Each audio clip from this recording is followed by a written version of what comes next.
Personal life, आपके रिश्ते भी आपके लिए बहुत जरूरी है। याद रखना, काम वापस आ जाएगा, ये भाग दौड़ भी वापस आ जाएगी। आजकल तो किसी भी उम्र में हम देखते हैं कि 90 की उम्र में भी किसी ने बिजनेस शुरू कर दिया और काम अच्छा कर दिया, लेकिन अपने वापस नहीं आते, उस समय वापस नहीं आता। मैं हमेशा एक कहानी कहती हूँ और ये एक सच्ची कहानी है कि एक व्यक्ति था, उसकी पत्नी, उसके बच्चे हमेशा समय मांगते थे उससे कि थोड़ा समय तो परिवार में दो, और वो कहता था कि अरे मैं किसके लिए कमा रहा हूं, तुम्हारे लिए तो कर रहा हूं ना, सब कुछ तुम्हारे लिए तो हो रहा है, अरे बस थोड़ा सा समय और, कुछ साल और, बस इतना कमा ले, फिर सब कुछ छोड़कर रिटायर होकर इसका मजा उठाएंगे, फिर जिंदगी भर घूमेंगे ही घूमेंगे। तो उसने काफी समय तक अपना समय ऐसे ही बर्बाद किया, ना पत्नी के साथ समय बिताया, ना बच्चों के साथ समय बिताया। और विचार करिए, उसका लास्ट डे है काम का और वो घर जा ही रहा है, और वहां पर पत्नी मायके गई हुई थी बच्चों के साथ, वो वापस घर लौट रही है और दोनों की बातें हो रही है कि आज से तो काम खत्म, रिटायरमेंट है, अब कल से तो पूरा समय परिवार का। कि अचानक उसको एक्सीडेंट होने की आवाज आती है और उसकी पत्नी और उसके बच्चे जिस कार में थे, उस कार का एक्सीडेंट होता है, वो सभी मर जाते हैं। ये एक सच्ची घटना है। और अब उसको लगता है कि इस पूरे पैसे का मैं क्या करूं कि जिनके लिए कमाया था वो ही नहीं है। तो ये पैसा वापस आ सकता है, ये काम वापस आ सकता है, पर आपके अपने वापस नहीं आ सकते, ये समय वापस।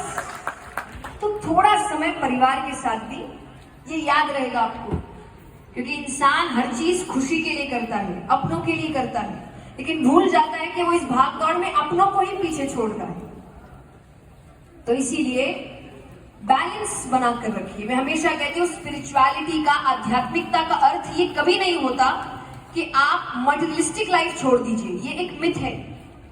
और इसका सबसे बड़ा एग्जाम्पल है श्रीमद् भगवत गीता, क्योंकि दुनिया का सबसे बड़ा स्पिरिचुअल सेशन उसी वक्त हुआ था जब श्री कृष्ण अर्जुन को आध्यात्मिक ज्ञान दे रहे थे। और वो ज्ञान किसको दे रहे हैं? जो आगे जाकर राजा बनने वाला है। राजा से ज्यादा ऐश्वर्य किसी के पास होता है? आज के तो राजाओं के पास फिर भी ना हो, पर उस वक्त तो क्या बात। तो इतना ऐश्वर्य तो किसी के पास नहीं होता, उसको आध्यात्मिक ज्ञान दिया जा रहा है। और ऐसा नहीं है कि उस आध्यात्मिक ज्ञान के बाद उसने राज्य छोड़ दिया, नहीं छोड़ा। वो राज्य में रहता है, राज करता है, ऐश्वर्य के बीच रहता है। तो आध्यात्म आपको कमल बनना सिखाता है कि उस पर पानी की बूंद पड़ने के बाद भी वो स्पष्ट दिखती है, वो उसको ग्रहण नहीं करता, बीच में रहता है, वो नहीं छोड़ता। तो यहां रहना है, चीजों को आनंद भी लेना है, क्योंकि अगर गृहस्थ चुना है तो मैं हमेशा कहती हूँ कि विद्यार्थी जीवन के बाद दो रास्ते जाते हैं, या तो गृहस्थ या वैराग्य। ये आप अपनी मर्जी से चुनिए कि किसको गृहस्थ जीवन में जाना है, किसको वैराग्य। अगर गृहस्थ चुना है तो ढंग से जियो। मैं उन स्पीकर्स में से नहीं हूं जो आपको आकर ये कहे कि ये सब मोह माया है, ये मैं कथा में भी नहीं कहती कि ये सब नहीं करना, सब मोह माया है, सब यही छूट जाएगा, छूट जाएगा पता है, लेकिन जब तक है तब तक तो काम करेंगे, तब तक तो अच्छे से जिएंगे। गृहस्थ चुना है तो ढंग से जिएंगे, नहीं चुनना होता तो वैराग्य चुनते, तब रहते जंगलों में।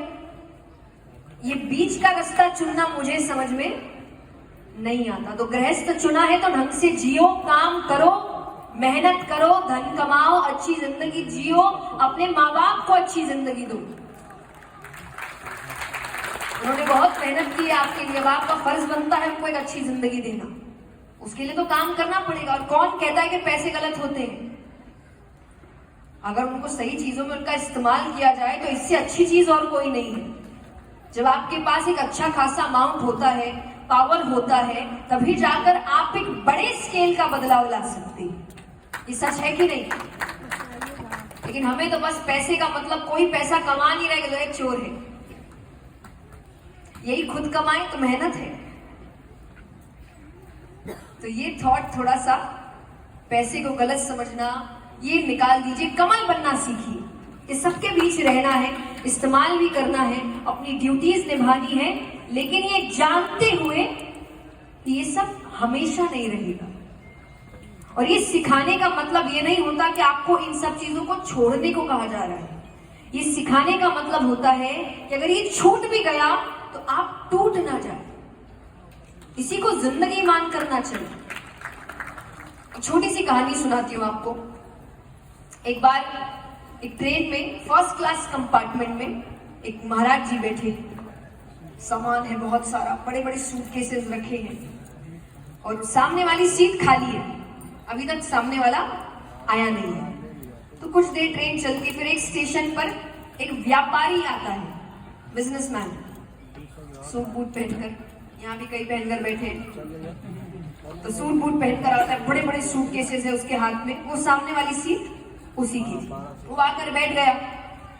अब वो महाराज जी को देख रहा है, कपड़े तो अलग अलग रहे हैं पर फर्स्ट क्लास में बैठे हैं, इतना बड़े बड़े सूटकेसेस हैं। तो उसने थोड़ी देर में मुस्कुराते हुए कहा कि महाराज जी, देखा जाए तो आप में और मुझ में सिर्फ कपड़ों का ही अंतर है। तो महाराज जी ने कहा, मैं समझा नहीं। बोले, हाँ, फर्स्ट क्लास में मैं भी बैठा हूं, फर्स्ट क्लास में आप भी बैठे हैं, सामान मेरे पास भी है, सामान आपके पास भी है, तो कपड़ों का ही अंतर हुआ ना। महाराज जी समझ गए ये क्या बोलने की कोशिश। अब ज्ञानी व्यक्ति की एक खासियत होती है, वो हर वक्त नहीं बोलते, पर जब बोलते हैं तो सटीक बोलते हैं। तो उन्होंने कहा, अभी नहीं, इसको सही समय पर जवाब दूंगा। कुछ दूर ट्रेन चलती है, एक स्टेशन पर रुकती है। महाराज जी ने कहा, चाय पियोगे? बोले, हाँ चलिए। तो बाहर गए, स्टेशन पे चाय की दुकान पर बैठ गए, चाय पी रहे हैं। अभी तक महाराज जी ने वो टॉपिक छेड़ा ही नहीं है। अब ट्रेन के चलने की सीटी बजती है, वो खड़ा होता है कि महाराज जी ने उसका हाथ पकड़ लिया। महाराज जी ने कहा, तुम ट्रेन में क्या कह रहे थे? अरे बोले, वो सब छोड़िए, ट्रेन चल रही है। बोले, स्टेशन है, यहाँ तो ट्रेन चलती है, ट्रेन आती है, ट्रेन रुकती है, काम ही यही है। तुम ये बताओ, तुम बोल क्या रहे थे? अरे बोले, मेरा सामान पड़ा है अंदर।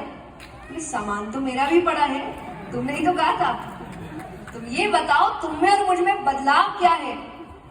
अब वो एक दो बार कोशिश करता है, पर हर बार वो कोई ना कोई बहाना देकर रोक कर ही रखे। अंत में उसने हाथ छुड़ाते हुए कहा कि मैं समझ गया आप क्या कहने की कोशिश कर रहे हैं। हाँ, आप पे और मुझ में बदलाव है, पर बदलाव बस इतना है कि फर्स्ट क्लास में आप भी बैठे हैं, फर्स्ट क्लास में मैं भी बैठा हूं, सूटकेसेस मेरे पास भी है, सूटकेसेस आपके पास भी है, पर आप जब चाहे उस सामान को छोड़ सकते हैं और मैं उस सामान को कभी नहीं छोड़ सकता।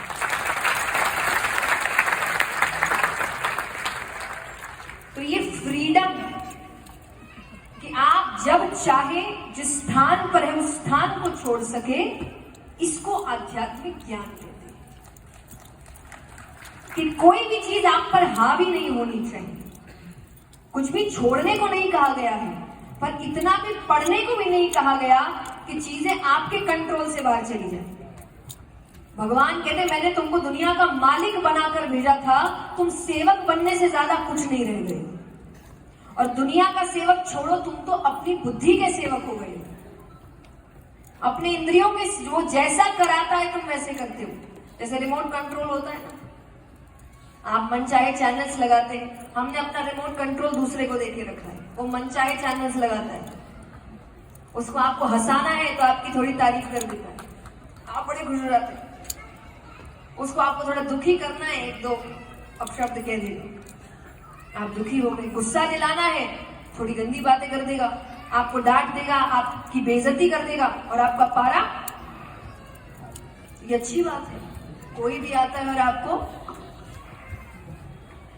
तो इसीलिए सबसे पहली चीज अगर कुछ करनी चाहिए तो आपको अपनी जिंदगी में स्थिरता लानी है, बैलेंस लेकर आना है।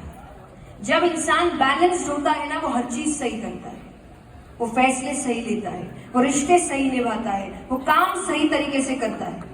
इसलिए कहा जाता है ना, जब बहुत ज्यादा गुस्सा हो फैसले मत लो, बहुत खुश हो फैसले मत लो। बहुत दुखी हो फैसले मत लो। क्यों?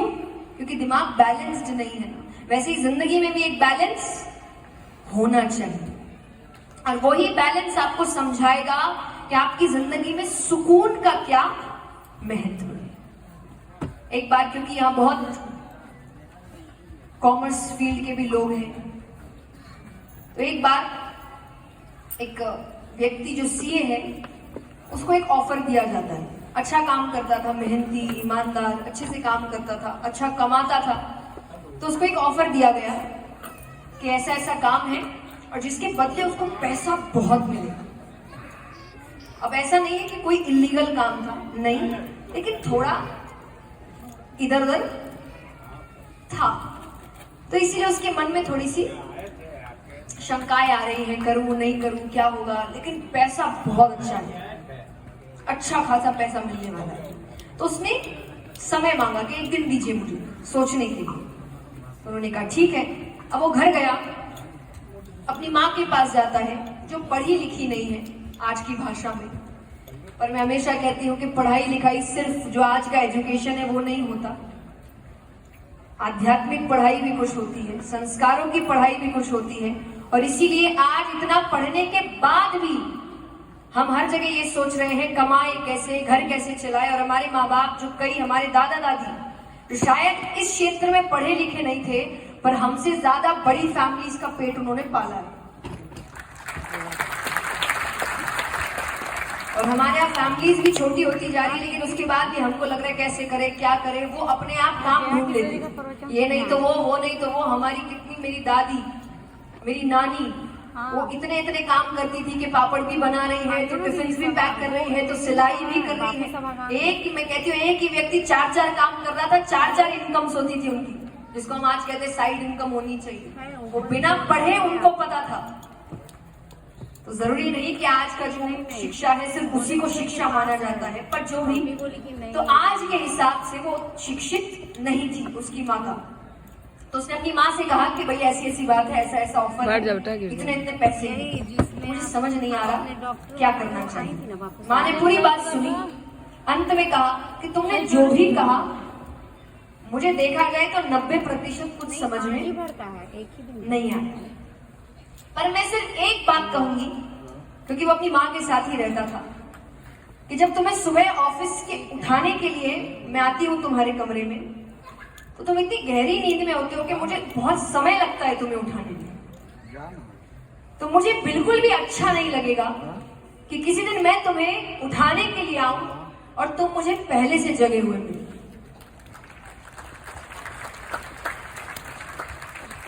समझ रहे हैं आप? मतलब कि उसकी जो चैन की नींद है वो खत्म हो चुकी है, कि उसको रात रात भर नींद नहीं आ रही। तो वो कह रही है ऐसा कोई काम मत करना कि जो चैन की नींद में तुम सोते हो ना, कि तुम्हें उठाने में समय लगता है, तुम्हें इतनी अच्छी गहरी नींद आती है कि खराब ना हो। बाकी जो करना है करो, इस नींद को खराब मत होने देना। उस नींद का नाम है सुकून। मैं हमेशा कहती हूं, if you have to choose between money and peace, always choose peace. क्योंकि पैसा आने के बाद भी अगर आप अपने घर में रो ही रहे हैं तो उस पैसे का कोई मतलब। एक बार एक व्यक्ति पार्क में झूले पर झूला झूल रहा है और खुश है, सुकून में है, मुस्कुरा रहा है। सामने से एक गाड़ी वाला व्यक्ति जाता है, उसको बोलता है क्या समय बर्बाद कर रहे हो, काम करो जाके। तो कहे काम करने से क्या होगा? क्या होगा मतलब पैसे आएंगे। बोले पैसे आने से क्या होगा? बोले बड़ा घर खरीदोगे। बोले फिर क्या होगा? बोले बड़ी गाड़ी खरीदोगे। बोले फिर क्या होगा? बोले अपने घर में आराम करोगे, खुश रहोगे। बोले वो मैं अभी भी हूं।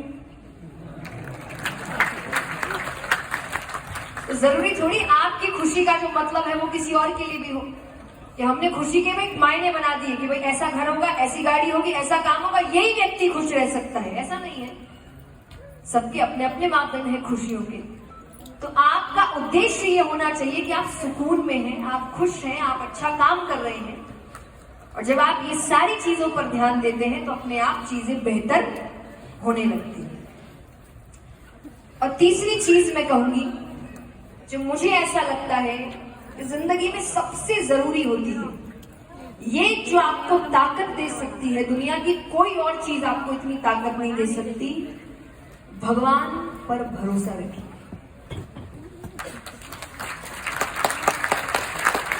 वो ठीक कर देगा। मैं हमेशा कहती हूं कि मैं कभी भी बड़ी से बड़ी दिक्कत आ जाए, और जो आती है, कई बार जब हम कहते हैं ना कि आजकल ट्रोलिंग का जमाना हो गया है, तो आप कोई भी अच्छी बात लिखिए तो उसमें से 100 में से 90 कमेंट्स होंगे जो आपके लिए अच्छा कह रहे हैं, पर 10 हो सकते ये बोलेंगे अरे आपके लिए तो बोलना आसान है। अब है, पहले नहीं था। पहले हम भी कहीं से हमने शुरुआत करी थी, हमने भी चीजें देखी है, सब हैंडल किया है, तब जाकर अब ये बातें बोल पा रही है। क्योंकि बात हमेशा से कही गई है कि ज्ञान वो ही अच्छा जो दूसरों तक पहुंच पाए। अगर आपका ज्ञान सिर्फ आप तक है तो वो ज्ञान किसी मतलब का नहीं है। तो जब आप कोई भी अच्छा काम करते हैं तो आपका फर्ज बनता है दूसरों को बताना। तो आज हम जो बता रहे हैं वो आज की परिस्थिति पर नहीं बता रहे हैं, जो पहले हो चुकी और उससे जो सीख मिली है, और इसीलिए आज खड़े हैं, इसीलिए बता रहे हैं कि अगर आपकी जिंदगी में भी ऐसी कोई तकलीफ आए तो ये काम ये करके देखना, तो शायद आप भी हार नहीं मानेंगे। तो मैं हमेशा कहती हूं कि मुझे नहीं लगता मुझे जिंदगी में कभी भी कोई हरा सकता है, कोई गिरा सकता है, और इसीलिए नहीं कि मैं ताकतवर हूं, पर इसीलिए कि मेरे पीछे एक ऐसी शक्ति खड़ी है जिसका सिर्फ काम ही यही है कि ये नहीं हारना चाहिए। जिस दिन ये विश्वास रख के आप काम करना शुरू करेंगे ना, आप देखेंगे बड़ी से बड़ी दिक्कत भी आपको बहुत छोटी लगने लगेगी। जो हम हमेशा कहते हैं ना कि भगवान से ये मत कहो कि आपकी प्रॉब्लम्स कितनी बड़ी है, अपने प्रॉब्लम से कहो कि मेरा भगवान कितना बड़ा है।